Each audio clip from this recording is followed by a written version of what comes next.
Good morning, class, and welcome to Stupid Internet Drama 2022 edition. Wow, isn't that nice? If you've been on my channel for the last 3 months, you probably know who this is already. If you don't, read the description, please. Anyway, I'm just going to start. First,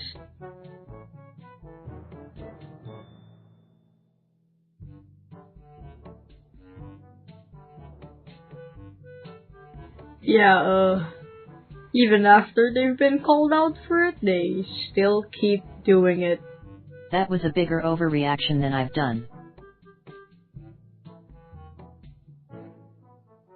Was it really?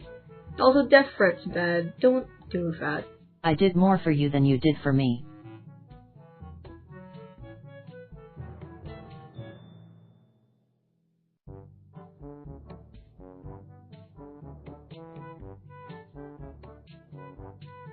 Nothing like getting pinged every 30 minutes just so I can do this one thing or something.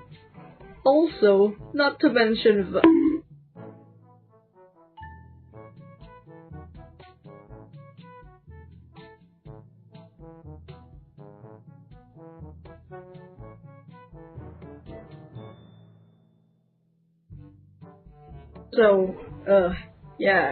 call out post rant thing. Thank you for listening to my dumb voice for 1 minute 30 seconds.